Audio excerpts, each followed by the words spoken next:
இலைப்புள்ளி, அதாவது வந்து பார்த்தீங்கன்னா செப்டோரியா லீஃப் ஸ்பாட்னு இதை சொல்லுவாங்க. இது ஒரு ஃபங்கஸால வரக்கூடியது. இந்த பூஞ்சானம் வந்து பார்த்தீங்கன்னா அதிகமாக ஈரப்பதம், அதாவது மழை பெஞ்சாலும் அதிகமாக இருக்கும், தண்ணி அதிகமாக கொடுத்தாலும் அதிகமாக வரும்.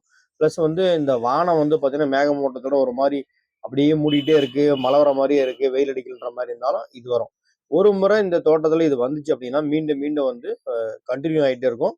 மழை பெய்யும் போதெல்லாம் இதோடைய நோயுடைய தாக்கம் வந்து அதிகமாயிட்டு இருக்கும். இப்போ நீங்கள் 1,00,000 1,50,000 வந்து செலவு பண்ணி ஒரு தோட்டத்தை வந்து மெயின்டைன் பண்ணியிருப்பீங்க. ஸோ இந்த மாதிரி திடீர்னு வந்துருச்சு அப்படின்னா நீங்கள் வந்து கொஞ்சம் கேர்லெஸ்ஸாக இருந்தீங்கன்னா கூட அந்த அடியில் இருக்க இலை வந்து ஃபுல்லாக அப்படியே பழுத்து மேலே வர ஆரம்பிச்சிடும். அது இல்லாமல் இந்த இலைப்புள்ளி பொறுத்தவரையும் ஒரு சின்னதாக வந்து ஸ்டார்ட் ஆகும். அதாவது அடியில் இருக்க இலையில தான் ஸ்டார்ட் ஆகும், மேலே வந்து ஸ்டார்ட் ஆகுது.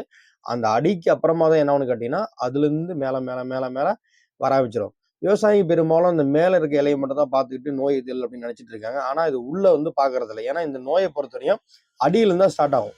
சரி, நம்ம இதை பார்த்துட்டோம், நோயோட தாக்கம் வந்து 1 2 இருந்தாலுமே நம்ம என்ன பண்ணோம், வாரம் ஒரு முறை கண்டிப்பாக மருந்து கொடுக்கணும். சரி, அது எந்த மாதிரியான மருந்து கொடுக்கலாம் அப்படின்னு கேட்டிங்கன்னா, நீங்கள் 1 லிட்டர் தண்ணிக்கு அமிஸ்டர் டாப்பு 1 ml கொடுக்கலாம்.